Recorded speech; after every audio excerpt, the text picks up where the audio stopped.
Break के बाद आपका स्वागत है फिर से। तो हम बता रहे थे आपको कि भारत और पाकिस्तान के बीच बॉर्डर पर तनाव की स्थिति, मौजूदा तनाव की स्थिति हो चुकी है। ऐसे में हमारे साथ जुड़े हैं अतुल एहसास। अतुल जी, आपके पास आना चाहूंगी, आपसे जानना चाहूंगी कि जिस तरीके जो हालात नजर आ रहे हैं, मौजूदा हालात हैं, जंग की स्थिति अगर होती है तो ऐसे में क्या लगता है कि भारतीय सेना को जीत हासिल होगी और पाकिस्तान घुटने टेक देगा? क्योंकि भारतीय सेना की जो मुकाबला है, उनकी जो ताकत है, चाहे वो जमी हो चाहे आसमान हो, सबसे मजबूत है। जी अतुल जी,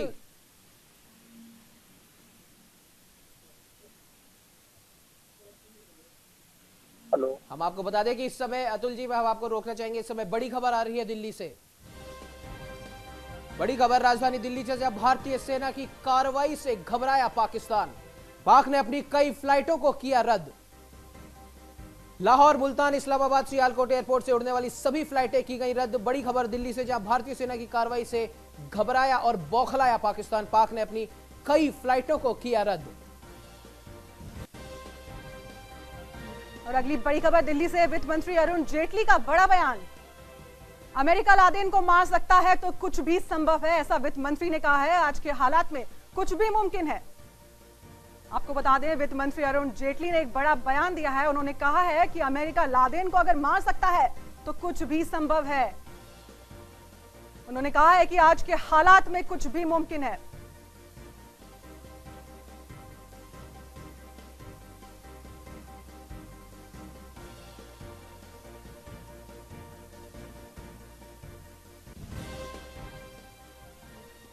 तो हम आपको बता दें कि हमारे साथ हमारे वरिष्ठ संवाददाता महावीर नेगी उत्तराखंड से और उत्तर प्रदेश से पवन सिंह भी फोन लाइन पे जुड़े हैं।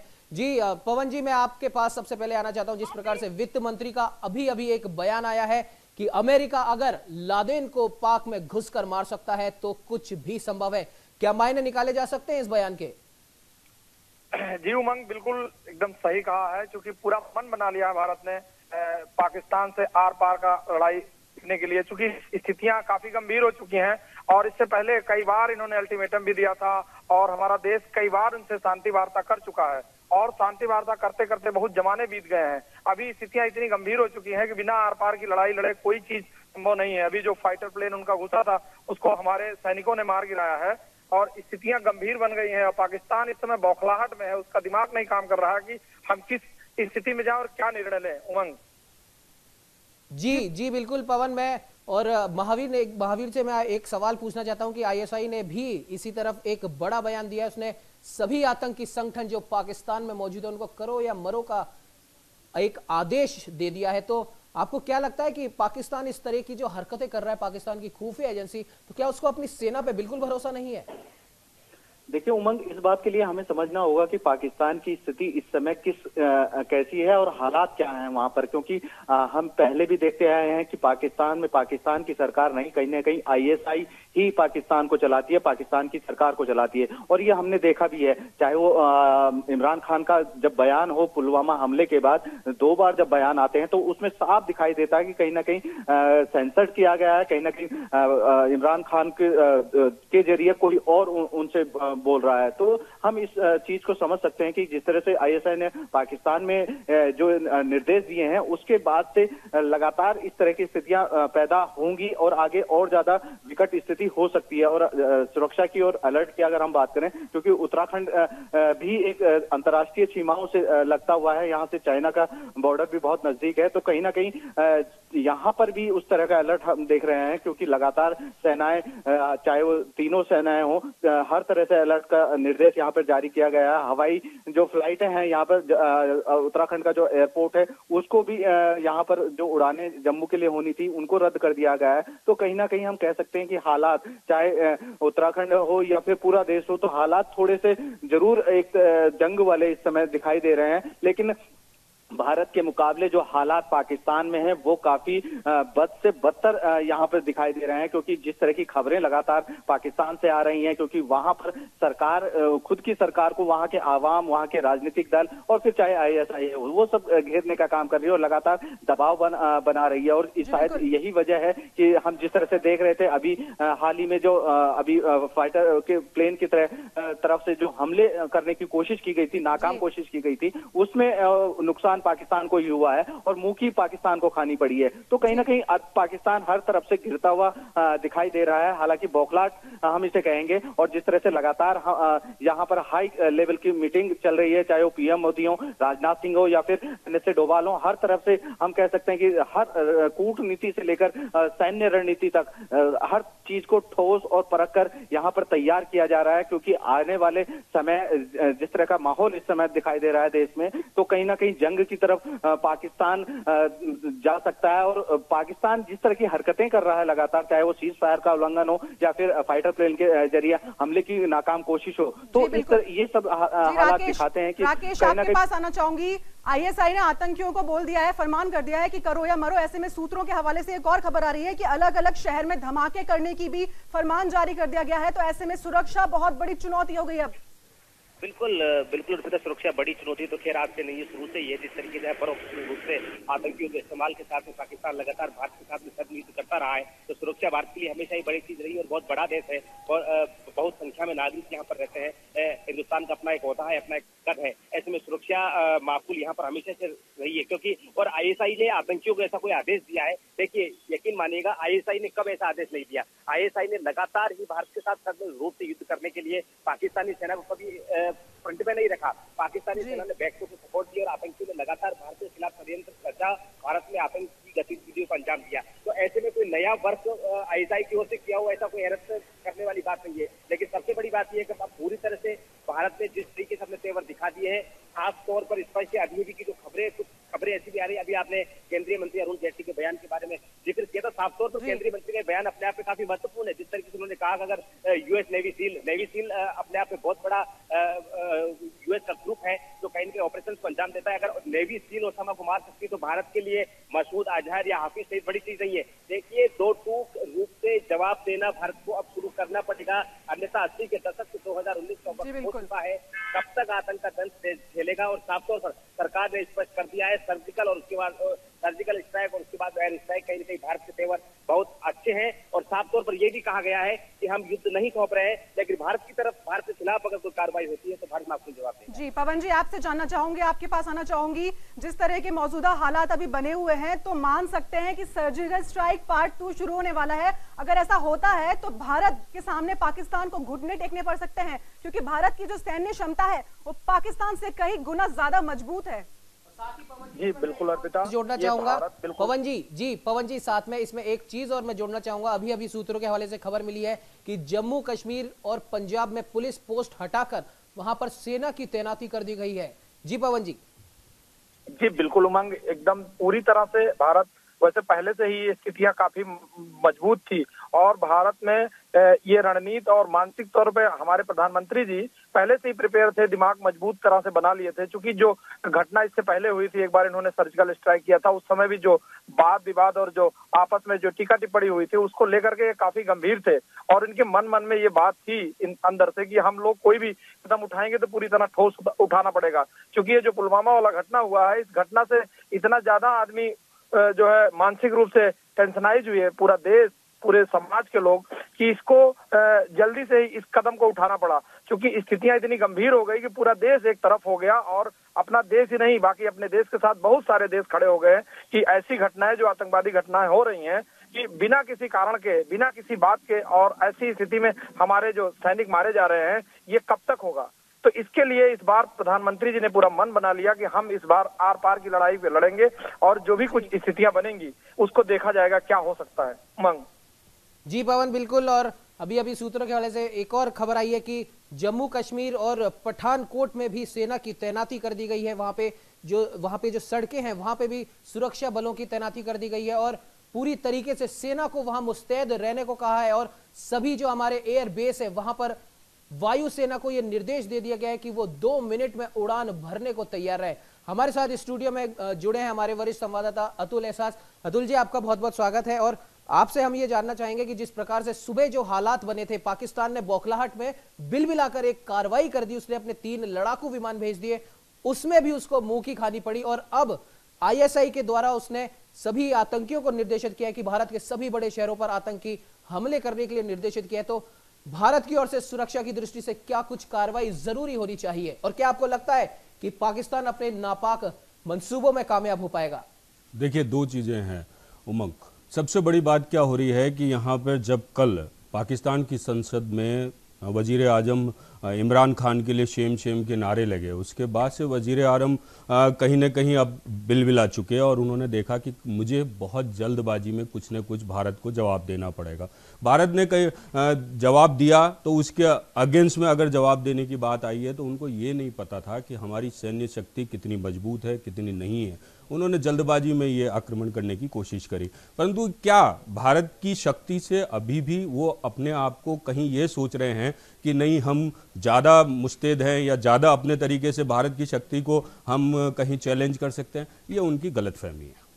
जी बिल्कुल अतुल जी, बिल्कुल सही बात है। और दूसरी तरफ आपको सूत्रों के हवाले से एक और खबर आ रही है, हम हमारे दर्शकों को हम अपडेट कर दें कि भारत ने अपनी सभी सीमाओं पर, भले ही वो जमीनी सीमा हो, वायु सीमा हो या फिर जल सीमा हो, उस पर सभी तरीके से अलर्ट जारी कर दिया गया है।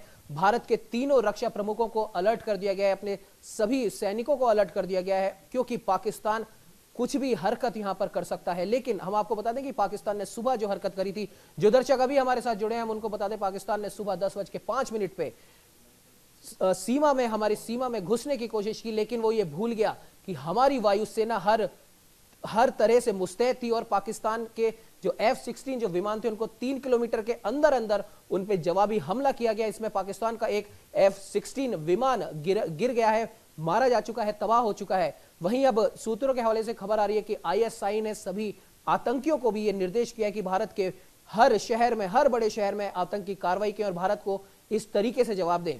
जी राकेश, आपसे हम ये जानना चाह रहे हैं कि बार बार मैं एक ही बात कह रहा हूं कि पाकिस्तान जो इस तरीके की जो हरकत कर रहा है जल्दबाजी में और बौखलाहट में, क्या उसके पास उसके नागरिकों को देने के लिए कोई जवाब नहीं बचा है? जिस प्रकार से भारत ने ये जो हमला करा था, कल जो हमला करा था, पुलवामा के शहीदों का जो बदला लिया था, भारत ने पहले कूटनीतिक स्तर पर सभी जो बड़े बड़े जो राष्ट्राध्यक्ष हैं उनके साथ बैठकें करी, उसके बाद कहीं जाके ये हमला किया। तो पाकिस्तान इस तरीके से बिना किसी से बात करके इस तरह की जो नापाक हरकतें कर रहा है, तो इसका हर्ष पाकिस्तान को बहुत ज्यादा भुगतना पड़ेगा। क्या क्या हर्ष होगा इसका?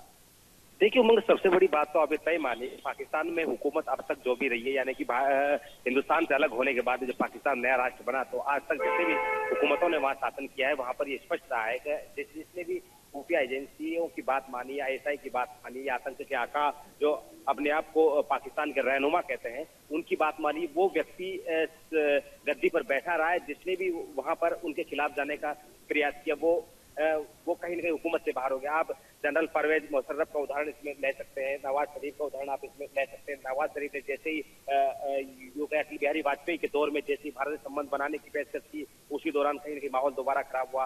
जनरल परवेज मुशर्रफ ने भी एक बार जो है जैसे ही भारत के साथ में संबंध बढ़ाने का प्रयास किया, वैसे आतंकी संगठन और वहाँ के जो ISI के रहनुमा आका जिनको बोला जाता है, उनकी तरफ से उनके खिलाफ कार्रवाई शुरू की। तो कहीं न कहीं पाकिस्तान में हुकूमत केवल नाम की हुकूमत है, वहाँ पर अप्रत्यक्ष रूप से शासन ISI और आतंकी आकाओं का है, और कहीं न कहीं वही मजबूर करते। देखिए, आप किसी के अगर पाकिस्तान के नजरिए से अगर इसे गौर किया जाए, आप किसी के घर में जाते हैं, उसे माकूल जवाब देते हैं और सकुशल लौट आते हैं। मैंने ये सकुशल शब्द इसलिए कहा, आप वहाँ की सेना वही रहती है, वहाँ का डिफेंस सिस्टम पूरी तरह से फैल रहता है, आप जाते हैं, कार्रवाई करते हैं, लौट आते। तो अंतर्राष्ट्रीय बिरादरी तो अलग चीज है, लेकिन पाकिस्तान की जनता के आवाम के सामने हुकूमत क्या अपनी शक्ल दिखा पाएगी? जिस तरीके से संसद में, जैसा कि अतुल जी भी बात कर रहे थे, जिस तरीके से संसद में प्रधानमंत्री के खिलाफ सेम के नारे लगना, उसके बाद में हिना रब्बानी द्वारा सर्वदलीय बैठक की मांग करना, तो कहीं न कहीं ये जितनी भी कार्रवाइयां अब हो रही है भारत के खिलाफ, भारत की LOC को क्रॉस करना, सीज फायर का उल्लंघन करना, ये सब हड़बड़ाहट के। देखिए,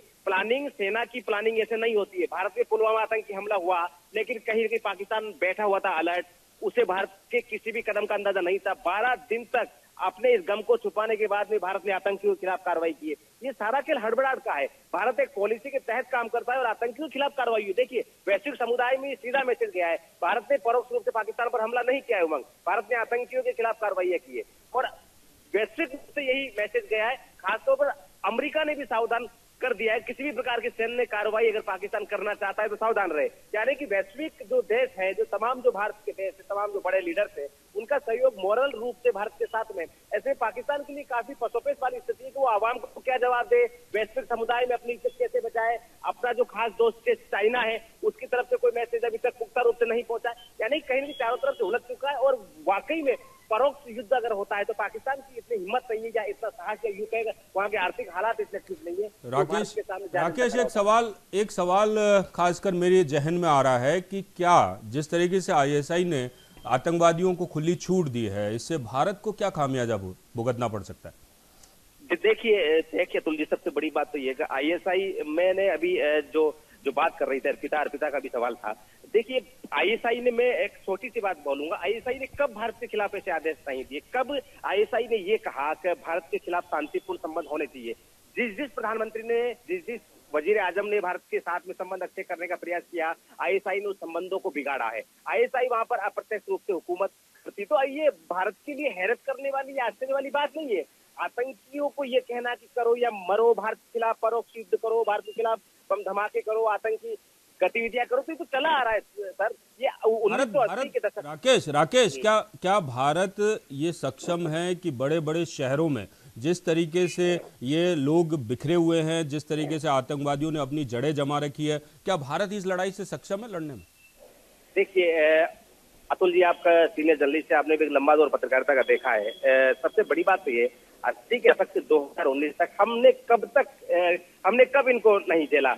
हमला हुआ, बड़ा देश है, कहीं न कहीं सुरक्षात्मक लिहाज से वो दौर अलग था जब हम शायद इतने तैयार नहीं थे और आतंकी घटनाएं हो जाती थी। अब 2019 का भारत अलग है, जैसा कि पुलवामा हुआ, पठानकोट हुआ, उरी हुआ, हर बात पर माकूल जवाब दिया गया है। देखिए स्थानीय रूप से जो सहयोग उनको जम्मू कश्मीर के आसपास के इलाके में आतंकियों को मिलता है, उसके बाद में वो लोग घटनाओं को अंजाम देने में कामयाब होते हैं। अगर ये अप्रत्यक्ष रूप से स्थानीय सहयोग मिलना बंद हो जाएगा उस दिन भारत में आतंक का खात्मा हो जाएगा। और सबसे बड़ी बात, इन तमाम नेगेटिव बातों के बीच अगर हम ये माने, हम ये सोचे कि किस तरीके से आतंक के खिलाफ पुलवामा आतंकी हमले के बाद पूरा देश उठ खड़ा हुआ, उस रैली में आप भी थे, मैं भी था, और शायद ये जो हमारे एंकर उमंग माथुर है ये भी मौजूद थे, किस तरीके से लोगों का सैलाब उमड़ा, तो ये बहुत अच्छी खबर है। आज भारत का जन जन का व्यक्ति, हर युवा, हर बुजुर्ग जागृत हो रहा है सेना के लिए, देश की सुरक्षा के लिए, एक पाकिस्तान के खिलाफ कठोर कार्रवाई की मांग कर रहा है, तो देश के लिए अच्छे शुभ संकेत है। और रही सुरक्षात्मक या नजरिए की बात, तो भारतीय सेना है, भारतीय खुफिया एजेंसी, ये तमाम लोग सक्षम है कि भारत की रक्षा कैसे करनी है, क्या प्लानिंग करनी है।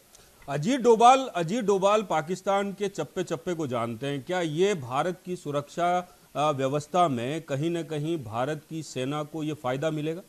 जाहिर रूप से मिलेगा। देखिए जिस व्यक्ति ने अपना पूरा जीवन देश की इंटेलिजेंस एजेंसी को दिया है और एक वक्त के बाद में पूरे तमाम जो वैश्विक देश में जहां पर खुफिया एजेंसी काम करती है, वहां पर कई ऑपरेशन को अंजाम देने के बाद कोई व्यक्ति अगर किसी देश का राष्ट्रीय सुरक्षा सलाहकार बनता है तो ये बहुत गर्व की बात भी है और उस देश के लिए फ्रूटफुल भी है। आज राष्ट्रीय नीति जिस तरीके से रणनीतिक रूप से कुशल हुई है, रणनीतिक रूप से आक्रामक हुई है, ये अजीत डोभाल की वजह से हुई है। आप किसी आईएएस अधिकारी को बैठा देते, कई राष्ट्रीय सुरक्षा सलाहकार पहले भी हुए हैं, केवल फाइलों पर दस्तखत करने वाला राष्ट्रीय सुरक्षा सलाहकार नहीं चाहिए अतुल जी। आज राष्ट्रीय सुरक्षा सलाहकार कैसे की आवश्यकता है तो दो टूक जवाब दे सके। प्रधानमंत्री तक अगर कोई मैसेज जाना है और प्रधानमंत्री के यहाँ से कोई मैसेज आना है कि क्या आक्रामक कार्रवाई होनी चाहिए, तो एक खाका खेच करके तैयार रखेगा, हम ऐसा कर सकते हैं। और सर्जिकल स्ट्राइक हो, एयर स्ट्राइक हो, तमाम ऑपरेशन हो, उन सब में बाकायदा खाका खेच करके देना और उस पर पूरी तरह से कार्रवाई को अमल में लाना, ये राष्ट्रीय सुरक्षा सलाहकार का काम है और राष्ट्रीय सुरक्षा सलाहकार ने बखूबी किया है। तो कहीं भारत को फायदा हो रहा है।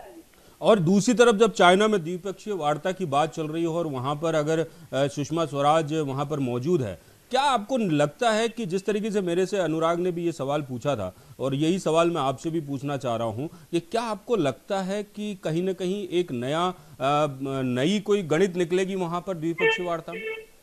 देखिए नई गणित की तो बात में, क्योंकि अंतर्राष्ट्रीय संबंध होते हैं, क्या कुछ फैसले हो सकते हैं, लेकिन अभी का जो तनाव वाला विषय है उस पर जरूर चर्चा जरूर होगी। और सुबह का जो बयान सुषमा स्वराज का था, साफ तौर पर उन्होंने स्पष्ट कर दिया है कि अगर भारत के खिलाफ किसी प्रकार का हमला होगा तो भारत परोक्ष रूप से जवाब देने में सक्षम है। ये बहुत बड़ा बयान विदेश मंत्री का माना था। और अभी थोड़ी देर पहले, जैसा कि उमंग अभी जिक्र कर रहे थे, आपने भी किया था, अरुण जेटली का जो बयान आया कि ओसामा के खिलाफ अगर अमेरिका कार्रवाई कर सकता है तो भारत भी सक्षम है। ये तमाम चीजों का जिक्र वहां पर जरूर होगा। लेकिन सबसे बड़ी बात है, चाइना का मुखर रूप से सामने आना संभव नहीं है, क्योंकि एक बहुत बड़ा बाजार भारत चाइना के लिए है। उसकी अर्थव्यवस्था की नींव भारत के बाजार पर है। एक 7 लाख करोड़ डॉलर का व्यापार यहाँ से निकलता है और उसका निर्यात ज्यादा है और भारत का आयात काफी ज्यादा है। ऐसे में अपने बाजार को खत्म करेगा। पाकिस्तान जैसे राष्ट्र के लिए एक केवल चाबहार बंदरगाह से जो बवाल पैदा हुआ था, केवल उस चाबहार बंदरगाह को लेकर के भारत से रिश्ते खराब करना ये संभव नहीं है।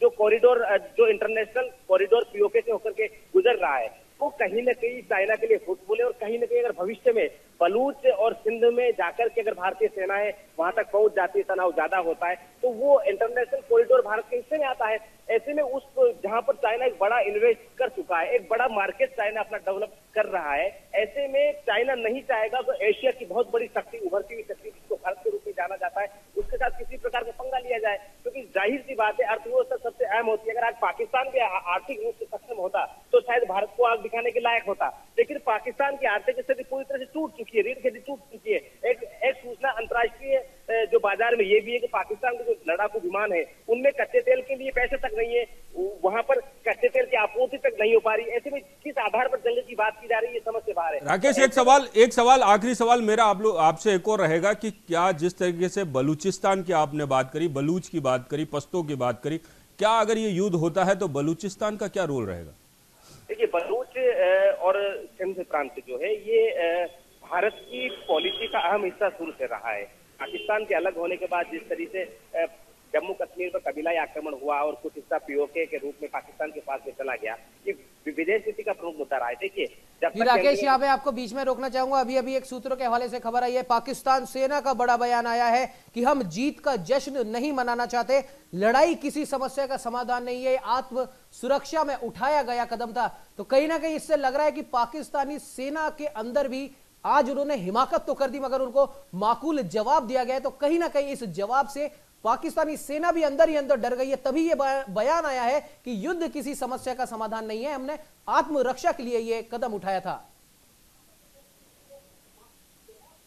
जी राकेश, दोबारा दोहराएंगे उमंग एक बार अपना? जी राकेश, अभी खबर आई है कि पाकिस्तानी सेना ने बयान दिया है कि हम आत्मरक्षा में हमने यह कदम उठाया था, हम किसी भी प्रकार की जीत का जश्न हम मनाना नहीं चाहते और युद्ध किसी भी समस्या का समाधान नहीं है। ऐसे मौके पर जब सुबह पाकिस्तान के 3 विमान हमारी सीमा के अंदर घुसने की कोशिश करते हैं, उनका एक विमान मार गिराया जाता है और कुछ देर बाद सब प्रकार की हलचलें हो गई। हम भी यहां पर इतनी देर से सभी चर्चा कर रहे हैं और आईएसआई के जो निर्देश मिले हैं, इन सारी घटनाओं के बाद पाकिस्तानी सेना का यह बयान आया कि युद्ध किसी समस्या का समाधान नहीं है। तो कहीं ना कहीं पाकिस्तान और उसकी सेना को भी अपनी कमजोरियां पता है और वो उसके मन में एक डर बैठ गया है।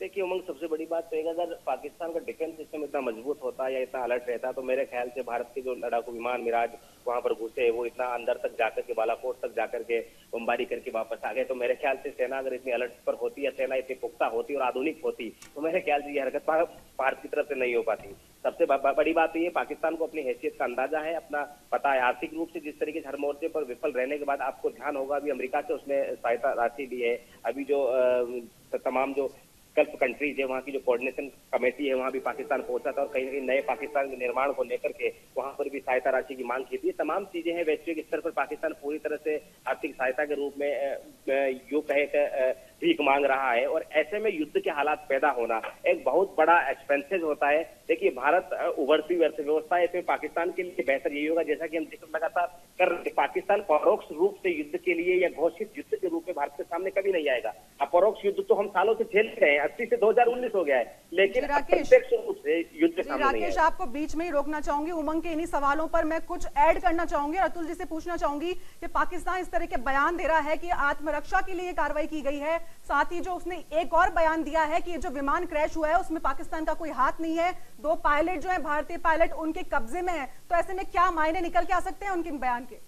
देखिए, आत्मरक्षा की बात कर रहे हैं पाकिस्तान, उनकी खुद की आत्मा मर गई, अब कौन सी आत्मरक्षा की बात कर रहे हैं? जो खुद अंदर से मरे हुए हैं वो अपनी आत्मा के साथ मरे हुए हैं, वो अपनी आत्मरक्षा की क्या बात करेंगे? और खासकर हिंदुस्तान के साथ अगर आत्मरक्षा की बात कर रहे हैं तो फिर ये कहीं ना कहीं मजाक की बात है, क्योंकि आत्मरक्षा की बात करना उनके लिए बेफिजूल है। रही बात दूसरा कि वो दावा कर रहे हैं कि हमने कुछ हिंदुस्तान के प्लेन्स को गिराया है या मारा है या किसी पायलट्स को हमने कैद किया, ये सारी फालतू की बातें, क्योंकि रक्षा मंत्रालय इस बारे में बयान दे चुका कि ऐसा कुछ हुआ नहीं है। पाकिस्तान केवल एक वजनी तौर पे अपने आप को खड़ा करने की कोशिश कर रहा है जिसका कोई वजूद नहीं है। जी बिल्कुल अतुल जी, तो मान सकते हैं कि बौखला गया पाकिस्तान, आखिर घबरा गया भारत से? बिल्कुल घबराया हुआ है ना। वो तो घबराना तो उनके लिए उसी दिन जायज था जिस दिन बजरंगी प्रहार हुआ मंगलवार की सुबह 3:30 बजे। 25 मिनट तक 21 मिनट तक अगर भारत के विमान वहां पर रहते हैं और धमाके करके आते हैं और उसके बावजूद वो ये कहता है कि वहां कुछ नहीं हुआ, तो ये बौखलाहट ही है, उसके अलावा और क्या है। जी बिल्कुल अतुल जी, आपने सही कहा कि पाकिस्तान और पाकिस्तान की सेना भारत के जवाबी हमले से बुरी तरीके से बौखला चुकी है, घबरा चुकी है। हमारे साथ फोन लाइन पे हमारे उत्तराखंड के ब्यूरो हेड महावीर नेगी भी जुड़े हैं। महावीर, उत्तराखंड में भी एक सबसे महत्वपूर्ण हवाई अड्डा है जॉली ग्रांट हवाई अड्डा, वहां से भी खबर आ रही है कि वहां से भी हवाई सेवाएं रोक दी गई हैं। क्या कुछ अपडेट है आपके पास इस खबर को लेके? जी महावीर।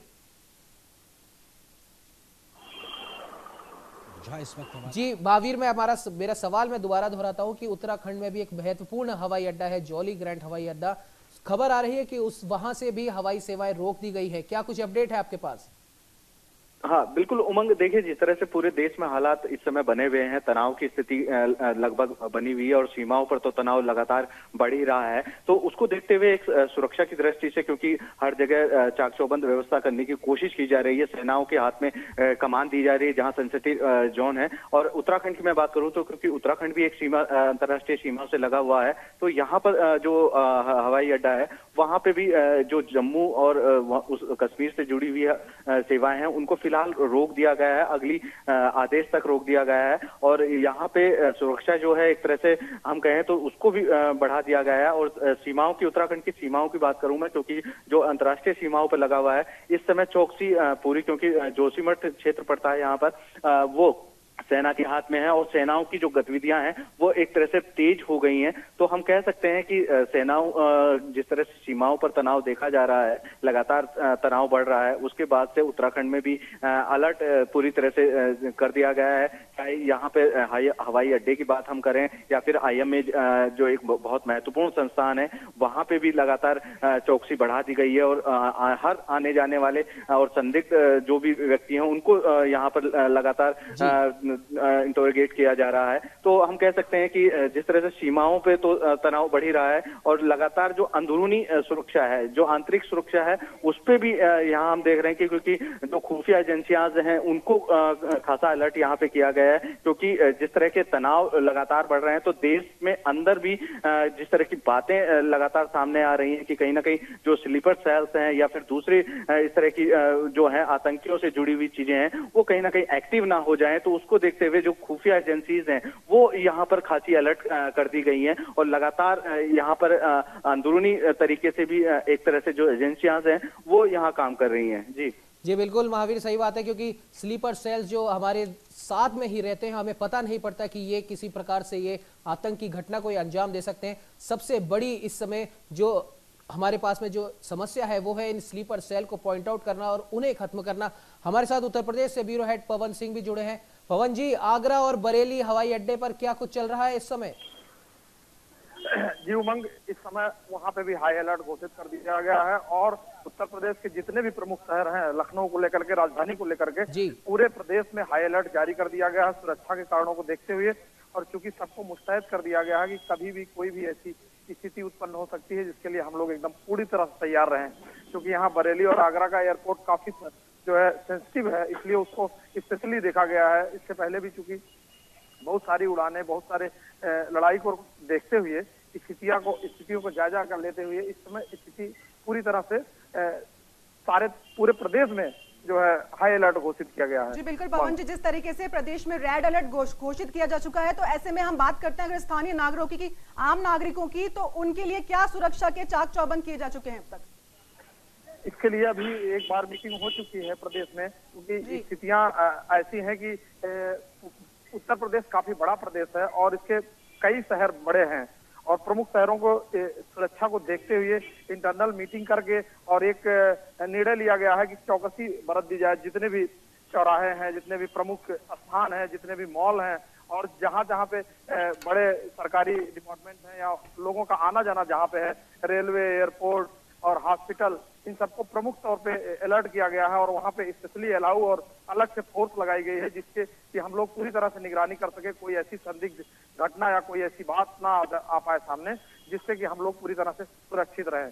उमंग जी बिल्कुल पवन जी, और बिल्कुल सही बात है कि देश के हर एक नागरिक इस समय सेना के साथ है, भारतीय सरकार के साथ है, क्योंकि हर नागरिक के मन में जब पुलवामा का अटैक हुआ था, हर नागरिक एक ही शब्द में भारत सरकार और प्रधानमंत्री नरेंद्र मोदी से एक ही सवाल कर रहा था कि आखिरकार इसका बदला कब लिया जाएगा। और जब वो बदला लिया गया, पुरजोर तरीके से बदला लिया गया, इस बदले ने पाकिस्तान को बौखला के रख दिया है। बिलबिलाया हुआ पाकिस्तान उल जलूल हरकतें कर रहा है। इसी कड़ी में उन्होंने आज 3 अपने फाइटर प्लेन हमारी सीमा में भेजे, जिसका भी उसे मुंह तोड़ जवाब दिया गया। अतुल जी, मैं आपसे ये जानना चाहूंगा कि जिस प्रकार से हाई अलर्ट पे पूरा देश है, तो उस समय सरकार की तरफ से क्या कुछ रिस्पॉन्सिबिलिटी बनती है जो स्थानीय नागरिक हैं उनकी सुरक्षा के लिए और राशन आपूर्ति के लिए, अगर ऐसा कुछ बहुत बड़ा कुछ होता है तो? देखिए, अगर कहीं ना कहीं लड़ाई की बात आती है, कहीं ना कहीं युद्ध की बात आती है, तो राज्य सरकारों को सचेत कर दिया जाता है। जी अतुल जी, आपको बीच में रोकना चाहूंगी। इस वक्त की एक बड़ी खबर आ रही है, दिल्ली से बड़ी खबर, पाकिस्तान को चीन की लताड़, पीएके को चीन की 2 टूक। सियासी फायदे के लिए पाक आतंक बंद करे, ऐसा चीन ने कहा है। आपको बता दें, इस वक्त की बड़ी खबर है दिल्ली से, जहां पाकिस्तान को चीन की तरफ से लताड़ लगाई गई है। चीन की 2 टूक पाकिस्तान को बोली गई है। सियासी फायदे के लिए पाक आतंक को बंद करे, ऐसा चीन की तरफ से बयान आया है।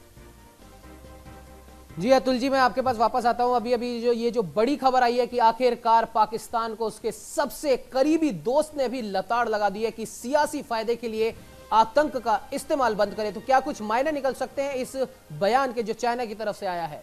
उमंग, चीन ने पाकिस्तान से इसलिए दोस्ती गांठी थी क्योंकि पाकिस्तान भारत का दुश्मन है जी। और डोकलाम वाली जो घटना थी, उस घटना के बाद में चीन चाहता था कि पाकिस्तान को मैं सशक्त रूप से खड़ा करूं।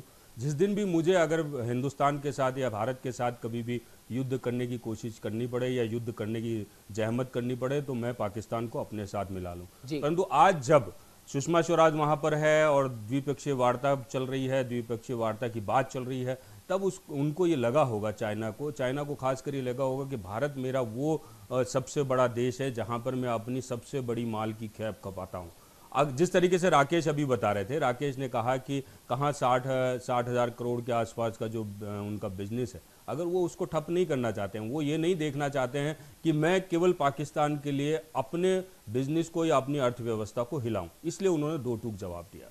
जी बिल्कुल अतुल जी, ये सही बात है, क्योंकि अब ऐसा लग रहा है कि भारत ने न केवल रणनीतिक स्तर पे बल्कि कूटनीतिक स्तर पे भी सैन्य शक्ति दिखाकर भी हर तरीके से पाकिस्तान को चारों तरफ से घेर लिया है और पाकिस्तान इस बिलबिलाट में कोई ना कोई गलत कदम जरूर उठाएगा। इसका भी भारतीय सेना को, भारत सरकार को बिल्कुल अंदेशा है, इसलिए पूरे देश हाई अलर्ट पर है। इस समय सेना हाई अलर्ट पर है। देश के सभी जो वायुसेना के जो फाइटर पायलट्स हैं, उनको भी ये अलर्ट जारी कर दिया गया कि 2 मिनट में उड़ान भरने के लिए वो तैयार है। लेकिन जिस प्रकार से अभी चीन का बड़ा बयान आया कि उसने पाकिस्तान को लताड़ लगाई है, तो हमें नहीं लगता कि इस तरीके से कुछ गलत हरकत पाकिस्तान करेगा। फिलहाल हम हमारे दर्शकों को हम ये बता दें, जो अभी हमसे जुड़े हैं, उनको हम बता दें कि सुबह ही पाकिस्तान ने एक नापाक हरकत की थी। अपने 3 फाइटर प्लेन भेजे थे, उनमें से एक को भारत ने मार गिराया है। और अभी लेटेस्ट अपडेट यह है कि पाकिस्तान की इस नापाक हरकत पर चीन ने भी उसे डांट लगाई है, लताड़ लगाई है कि सियासी फायदों के लिए आतंक का सहारा लेना बंद करे पाकिस्तान। जी अर्पिता। जी बिल्कुल उमंग, बिल्कुल सही कह रहे हैं आप। जिस तरीके से चीन ने लताड़ लगाई है पाकिस्तान को, तो ऐसे में पाकिस्तान का सबसे मजबूत जो दावेदार था, जो साथी था, वो ही उससे दूर हट रहा है, उससे बिल्कुल अलग किनारा कर रहा है। तो ऐसे में अतुल जी क्या कहेंगे आप? देखिए, मैंने अभी जैसे बताया कि चाइना अपने आप में एक बड़ा सशक्त राष्ट्र है, ऐसा नहीं है। वो अर्थव्यवस्था में भी सशक्त है और बाकी चीज़ों में भी सशक्त है, और उसकी सेना -20 डिग्री पर भी काम करती है। ये जो सारी बातें हैं, परंतु उसको ये भी पता है कि हिंदुस्तान का जो ऑरा है वो इतना बड़ा हो चुका है विश्व पटल पर, जो आप नहीं सोच सकते। क्योंकि मोदी जी के आने के बाद, भारत के प्रधानमंत्री के आने के बाद विश्व पटल पर भारत ने जो जगह बनाई है वो चाइना बखूबी जानता है। आज उसको ये पता है कि अगर भारत के पक्ष में ट्रंप अगर आवाज़ उठाते हैं कि भारत एक बहुत बड़ी कार्रवाई करने के लिए तैयार है और पाकिस्तान को अमेरिका पैसा देता है और वो आतंकवादियों को पालता है, अगर इतना बड़ा स्टेटमेंट अगर अमेरिका की तरफ से आता है तो चाइना भी ये सोचने में मजबूर हो जाता है। साथ ही जापान अगर हिंदुस्तान के साथ आकर खड़ा होता है, अरब कंट्रीज़ अगर आकर हिंदुस्तान के साथ आकर खड़े होते हैं, बाकी राष्ट्र भी आकर अगर हिंदुस्तान के साथ खड़े होते हैं, तो चाइना अपने आप को अलग थलग नहीं रखेगा। जी बिल्कुल अतुल, बिल्कुल सही बात है ये कि जिस प्रकार से चीन की तरफ से लताड़ लगाई गई है। ऐसे में पाकिस्तान को अब कहीं ना कहीं ये समझ में आ जाना चाहिए। हम हमारे संवाददाता राकेश के पास आप आते हैं। राकेश, जिस प्रकार से अभी अभी चाइना की तरफ से लताड़ लगाई गई है और बड़ी खबर यह सूत्रों के हवाले से कि धीरे धीरे पाक सीमा से जुड़े हुए जो भी इलाके हैं, जहां जहां पर भी बड़े हवाई अड्डे हैं, वहां से उड़ानें रद्द कर दी गई हैं। ऐसे में भारत की तरफ से जो निर्देश दिए गए हैं वायुसेना को कि 2 मिनट में उड़ान भरने के लिए वो तैयार हैं, और ऊपर से अब चीन की भी जो लताड़ पाकिस्तान को लगी है, तो इसके क्या कुछ मायने निकल सकते हैं?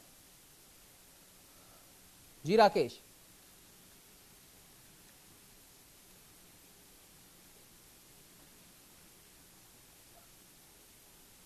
लगता है तकनीकी खामी की वजह से हमारे संवाददाता राकेश से हमारा संपर्क टूट गया है। महावीर जी, मैं आपसे यही सवाल मैं आपसे दोहराना चाहता हूं कि जिस प्रकार से चीन ने जो लताड़ लगाई है पाकिस्तान को, तो इसके क्या दूरगामी परिणाम निकल सकते हैं? बिल्कुल, देखिए उमंग, जिस तरह से हम लगातार चर्चा कर रहे हैं कि केवल चीन का ही सहारा पाकिस्तान को था, और जिस तरह से ये बयान आप बता रहे हैं आया है कि चीन ने भी उनको 2 टूक शब्द में कहा है कि सियासी फायदे के लिए आतंकवाद का इस्तेमाल ना करें, क्योंकि लगातार पाकिस्तान आतंकवाद की आड़ में सियासी खेल खेलता रहा है, और पाकिस्तान के अंदर ही नहीं बल्कि अंतर्राष्ट्रीय स्तर पर भी इस चीज को पुख्ता कर दिया गया है भारत के द्वारा कि पाकिस्तान आतंकवाद को पोषित कर रहा है। हालांकि अंतर्राष्ट्रीय स्तर पर पाकिस्तान लगातार इस दावे को खारिज करता रहा है, लेकिन पुलवामा हमले के बाद जिस तरह से लगातार भारत ने अंतर्राष्ट्रीय स्तर पर इस चीज के सबूत दिए हैं, चाहे भारत के अंदर जो विदेशी राजनयिक हैं उनको, राजदूतों को ये सबूत दिए गए बाकायदा मीटिंग के द्वारा, तो कहीं ना कहीं अब पाकिस्तान अलग थलग दिखाई पड़ रहा है, और शायद उसी का नतीजा है कि जिस तरह से खबरें आ रही कि पाकिस्तान अब युद्ध नहीं चाहता है, क्योंकि ये खबरें भी अपुष्ट खबरें आ रही थी कि पाकिस्तान की ओर से भी बयान जारी हो रहा है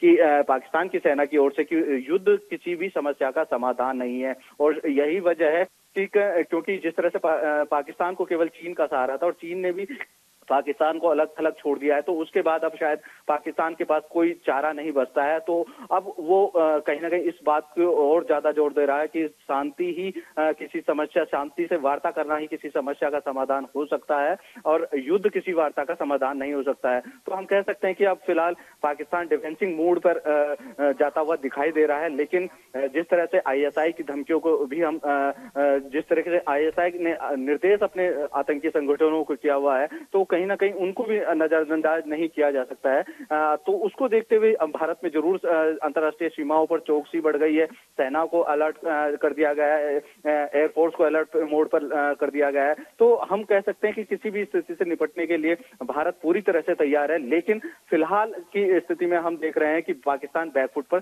दिखाई दे रहा है। जी महावीर, इस समय ऐसा लग रहा है कि पाकिस्तान बैकफुट पर गया है। हमारे साथ में पूर्व सैनिक जीवाराम जी भी जुड़े हैं। जीवाराम जी, बहुत बहुत स्वागत है आपका न्यूज इंडिया में।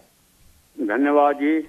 जी जीवाराम जी, जिस प्रकार से आप भी खबरें देख रहे होंगे, और हम आपको बता दें कि सुबह सुबह पाकिस्तान ने नापाक हरकत करते हुए अपने 3 फाइटर विमानों को भारत की सीमा में घुसने के निर्देश दिए थे, लेकिन 3 किलोमीटर से पहले ही भारत के विमानों ने उनका एक विमान मार गिराया और दोनों विमान वापस लौट गए। पाकिस्तान ने असफल प्रयास किया लौटते समय एक रॉकेट गिराने का, मगर वो रॉकेट भी खाली इलाके में गिरा और कोई जनहानि नहीं हुई। उसी समय से भारत ने अपनी कूटनीतिक जो रणनीति जो तैयार करी, उसका यह नतीजा है कि अभी अभी चीन का बड़ा बयान आया है कि उसने पाकिस्तान को लताड़ा है और साफ तौर पर चेतावनी देते हुए कहा है कि सियासी फायदे को देखते हुए या सियासी फायदे के लिए आतंक का सहारा न ले। वहीं दूसरी तरफ पाकिस्तान आर्मी का भी बयान आया कि युद्ध किसी चीज का समझौता नहीं होता। तो इन दोनों ही बयानों को अगर हम साथ में जोड़ के देखें तो पाकिस्तान कहीं ना कहीं भारतीय सेना की शक्ति, चीन की लताड़ और अपने जो सैनिक हैं, अपने जो फाइटर विमान हैं, उनकी हालत देखकर सक पका गया है। ये वही वाली बात है कि बिल्ली जो है 900 चूहे खा के हज को वापस जा रही है। मैं जीवानंद बुढ़ाकोटी सिर्फ इतनी सी बात कहना चाहूंगा। पहले तो हिंदुस्तान किसी को छेड़ता नहीं है जी। अगर किसी ने छेड़खानी की है तो फिर छोड़ता भी नहीं है जी बिल्कुल। उन्होंने पुलवामा में जो हरकत की उसका जवाब तो कुछ ही दिनों में उनको मिल गया। पाकिस्तान ये बिल्कुल भूल गया है कि मैंने क्या काम किया, यानी उसने शेर को, सोते हुए शेर को जगाया है। तो मैं तो ये कहना चाहूंगा, लाम जहाँ ये जहाज उनका गिराया है, मुझे भी सौभाग्य प्राप्त था वहाँ का, और मैं भी रहा हूँ, 1 साल मैं भी रहा सर्विस के दौरान। बहुत ही क्लोज वहां पर एक दूसरे के पोस्ट हैं। ये तब हुआ जब कुलगांव में ये हमला हुआ था, तो उसकी जगह पर इन्होंने एक हमारा ये दिखाया कि कोई जहाज गिरा दिया है, लेकिन सही नहीं है, क्योंकि हमारा जहाज इतनी गलती नहीं करते। उनको पता होना चाहिए कि उन्होंने जो कार्रवाई की है, सोते ही रह गए पाकिस्तानी, और वो मार करके भी अपने स्थान पर पहुंच गए। तो जहां तक मेरा सवाल है कि हम किसी को छेड़ते नहीं है, ये हमने पहले भी बोला, लेकिन अगर छेड़ते हैं तो छोड़ते भी नहीं है। तो मैं तो यही कहूंगा जी बिल्कुल जीवानंद जी, अगर बात की जाए तो भारत की बिल्कुल सही बात कही कि हम किसी को छेड़ते नहीं है, अगर कोई हमें छेड़ता है तो उसका हम मुंह तोड़ जवाब देते हैं। तो सभी मेहमान हमारे साथ बने रहिए। वक्त तो चला एक छोटे से ब्रेक का, ब्रेक के बाद भी हम एक बार फिर आपके साथ जुड़ेंगे।